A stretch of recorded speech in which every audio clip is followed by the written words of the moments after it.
ఈ రోజున రాష్ట్రంలో జరుగుతున్నటువంటి ఎస్ఐఆర్ అంటే ఓటర్ లిస్టు సమగ్రంగా ఇంటెన్సివ్గా వెరిఫై చేస్తూ ఆ సవరణ చేసేట్టు కార్యక్రమం. అందులో దేశంలో ఎప్పుడైతే ఈ యొక్క ఇంటెన్సివ్ ఓటర్ లిస్టు సమగ్రంగా చేసే కార్యక్రమం జరిగిందో అందులో భాగంగా వెస్ట్ బెంగాల్ రాష్ట్రంలో, బీహార్ రాష్ట్రంలో సరే ఓటర్ల లిస్టు సవరణ చేయాల్సిన అవసరం ఉంది. ఎవరైతే చనిపోయిన వాళ్ళ పేరుంటే తీసేయడం, డబుల్ నేమ్స్ ఉంటే తీసేయడం, ఇది సహజంగా ఎవరైనా ఒప్పుకునే ఉంటున్న విషయం. అదే దీని పేరు పైన దేశంలో జరిగినటువంటి సవరణ ఎస్ఐఆర్ దానిపైన అంటే వెస్ట్ బెంగాల్ అయినా బీహార్ రాష్ట్రాల్లో ప్రత్యేకంగా కాంగ్రెస్ పార్టీకి సంబంధించిన ఓటర్స్ వాళ్ళ పేర్లు తీసివేసే కార్యక్రమం చేయడం జరిగింది. ముఖ్యంగా మైనారిటీలు, ఎస్సీలు, ఎస్టీలు, బీసీకి సంబంధించి ఎవరైతే కాంగ్రెస్కి అనుకూలంగా ఉన్న వర్గాలవి అందులో నుంచి తొలగించబడ్డాయి. సో దీనికి కారణం కూడా ఏంటంటే సహజంగా ఎవరు కూడా ఇటువంటి పరిణామం ఊహించరు. అందుకని అటువంటి పరిస్థితి తెలంగాణ రాష్ట్రంలో రాకుండా ఉండడం కోసం ఇలా రాజ్యాంగం కల్పించిన హక్కు ఓటు అనేది ప్రాథమిక హక్కు, ప్రజాస్వామ్యానికి పునాది ఓటు అనేది. సో అందుకని ఏ అర్హత ఉన్న ఒక్క ఓటు కూడా తొలగించబడకుండా ఉండాలనేది కాంగ్రెస్ పార్టీ యొక్క లక్ష్యం. రాహుల్ గాంధీ గారు బీహార్లోనే ఈ యొక్క సర్కి సంబంధించి పెద్ద ఎత్తున కార్యక్రమం చెప్పడం జరిగింది. అందుకనే తెలంగాణ రాష్ట్రంలో కూడా ఈ కార్యక్రమం జరుగుతూ ఉంది. కాబట్టి కాంగ్రెస్ పార్టీ ముఖ్యమంత్రి రేవంత్ రెడ్డి గారు, అలాగే మీనాక్షి నటరాజన్ గారు, పిసిసి ప్రెసిడెంట్ మహేష్ కుమార్ గౌడ్ గారు దీనిపైన ప్రత్యేకంగా ఎన్నో సందర్భాల్లో సమీక్ష సమావేశం నిర్వహించడం జరిగింది. ఇందులో ఎవరైతే ఎలక్షన్ కమిషన్ ప్రతి బూత్కు ఒక బూత్ లెవెల్ ఏజెంట్ అని పార్టీ పరంగా అధికారికంగా ప్రతి పార్టీ కూడా ఇవ్వడం జరిగింది. అధికారికంగా చట్ట భద్రతతో ఇవ్వడం జరిగింది. ఆ బిఎల్ఏ అంటే కాంగ్రెస్ పార్టీ బిఎల్ఏ అధికారం ఇచ్చిన వాటిని ఆ యొక్క ఎలక్షన్ కమిషన్ పరిశీలన చేస్తుంది. మనం ఎవరిని అందుకు నమోదు చేసుకోవాలన్నా ఆ బిఎల్ఏ ద్వారా చేసుకున్న కార్యక్రమం చేసుకోవాలి. అయితే బిఎల్ఏస్ అనేది అయితే బూత్ లెవెల్ ఏజెంట్స్ ఉన్నారో దీనిపైన పూర్తి జాగ్రత్త వహించి 2002 ఎన్నికల ఓటర్ లిస్ట్ అవుతుందో ఆ ఓటర్ లిస్టును ఇప్పుడు 2026లో ఉన్న ఓటర్ లిస్టును సమగ్రంగా పరిశీలన చేసే కార్యక్రమం చేసి దానిలో ఏది కరెక్ట్ ఉంది, ఏది ఇందులో చనిపోయిన వాళ్ళు, అందులో డబుల్ పేరు ఎక్కడెక్కడ ఉన్నాయి, ఇవన్నీ తీసేసే కార్యక్రమం చేయాలి. సో చేసిన సందర్భంలో ఎలక్షన్ కమిషన్ ఫామ్స్ ఇచ్చింది, ఎలక్షన్ ఎన్రోల్మెంట్ ఫామ్ ఇచ్చింది.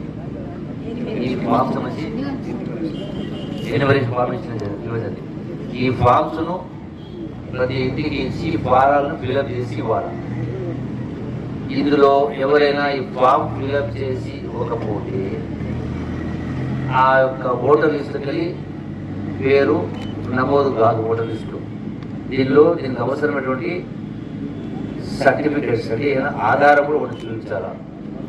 అది పుట్టిన డేట్ ఆఫ్ సర్టిఫికేట్ కావచ్చు, అట్లాగే ఒక ఆధార్ కావచ్చు.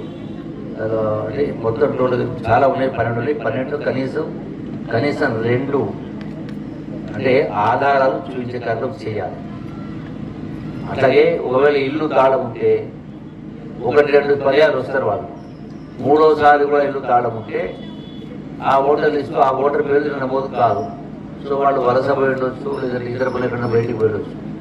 సో ఇటువంటివి చాలా రకాల అంశాలు ఉన్నాయి. వీటన్నిటిపైన ఇప్పటికే చాలా పర్యాలు ఈ బిఎల్ఏస్కు రాజకీయ నాయకులకు ట్రైనింగ్ కూడా ఇవ్వడం జరిగింది.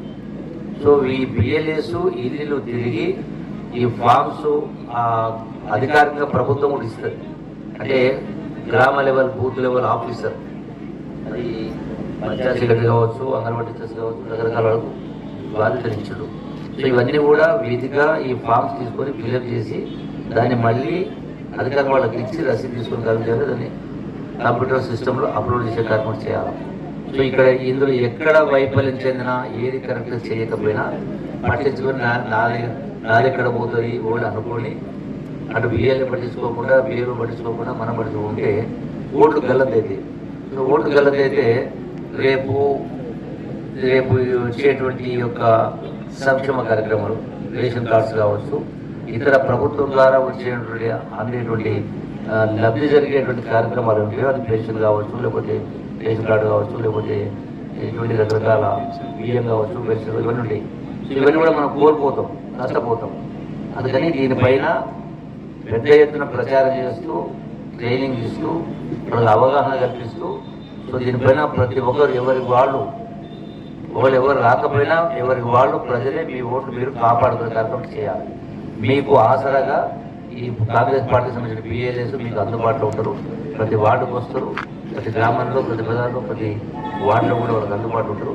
సో మీకు ఉన్నటువంటి అవన్నీ కూడా సంతకాలు చేసి దాన్ని ఫిల్అప్ చేసి మీ ఇంటి నెంబర్ రకరకాలవన్నీ ఫిల్అప్ చేసి ఇస్తే వాటిని నమోదు చేస్తే ఇబ్బంది లేదు. అంటే వలస పోయిన వాళ్ళు ఉంటారు, సపోజ్ హైదరాబాద్ పెట్టారు, బాంబే పెట్టారు, ఇక్కడ పెట్టారు. సో వాళ్ళకు కూడా చెప్పి వాళ్ళ ఓటు కూడా ఇక్కడ నమోదు చేసే ఏర్పాటు చేయాలి. ఎప్పుడు ఇంత పెద్ద ఎత్తున గతంలో జరిగిన ఎవరు పట్టించుకోలేదు. ఎప్పుడైతే బీహార్ రాష్ట్రంలో, అట్లాగే వెస్ట్ బెంగాల్ రాష్ట్రంలో ఈ కేంద్రంలో అధికారులు పార్టీ కారణంగా ఓట్లు తొలగించబడ్డందుకు ఆడ ప్రభుత్వాలే ఓడిపోయింది. సో రేపు గ్రామాల సర్పంచ్ కావచ్చు, ఎంపీడీసీ కావచ్చు, వార్డు మెంబర్స్ కావచ్చు, రేపు సర్పంచ్ ఏది కావాలన్నా అసలు ఓట్లు ఉంటే కదా అయ్యేది. మొదలు మన ఓటు అంటే ఓటు చేసేవాడు ఓటు ఉండాలా, ఓటు చేసేవాడు ఓటు ఉండాలా. ఏది లేకపోయినా నష్టపోతుంది. అంటే ప్రజాస్వామ్యం అనేది ఇప్పటి నుంచో స్వాతంత్రం వచ్చినప్పటి నుంచి ఆనాటి నుంచి ఈనాడు జరుగుతూ ఉంది. కాబట్టి అన్ని వర్గాల వాళ్ళకు ఓటు హక్కు కల్పించారు. కాబట్టి మన ఓటు హక్కును మనం వినియోగించుకోవాలంటే ముందు ఓటు హక్కు నమోదు చేసుకోవాలి, అక్కడ ఉండాలి. కాబట్టి దీనికోసం ప్రత్యేక కార్యక్రమం చేపట్టి జరిగింది.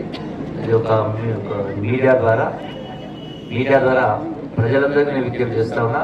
ముఖ్యంగా మంచిర్యాల జిల్లాకు సంబంధించి, మంచిర్యాల పట్టణానికి సంబంధించి మీరందరూ కూడా మీ వార్డులో మిల్లులో ఆ అధికారులు కూడా రాకపోతే మీరు పిలిపించుకునే కార్యక్రమం చేయాలి. అవసరమైతే మీరే మీ సేవా సెంటర్లో మీ యొక్క ఈ ఫామ్ చదువు ఫిల్అప్ చేస్తూ, చదువు రాని వాడు చదువు వచ్చిన వాడితో దీన్ని నింపే కార్యక్రమం చేసి దానికి ఆ సర్టిఫికేట్స్ జత చేసే కార్యక్రమం చేసి ఏర్పాటు చేస్తాం. అంటే మీ సేవా సెంటర్లు కూడా ఈ సర్టిఫికేట్స్ అవసరం వాళ్ళకు దాన్ని అప్లై చేసుకుంటే 24 గంటలు ఆ సర్టిఫికేట్ కూడా ఇప్పించే ఏర్పాటు చేస్తాం. ఇది మొత్తం కార్యక్రమం జూన్ 25 నుంచి జూలై 24 వరకు. జూన్ 25 అంటే ఆల్రెడీ జూలై 11కు వచ్చింది, అంటే 16 రోజులు అయిపోయింది. ఇక మిగిలింది జూలై 24 అంటే కేవలం 12 రోజులే ఉంది. ఇలా 11 అంటే ఆల్మోస్ట్ 13 రోజులు ఉంది.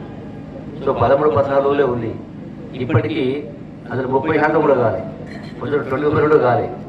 మరి 20 రోజుల్లో 20% కాకపోతే మిగిలిన 13-14 రోజులు మరి 70% ఎట్లా చేస్తారు?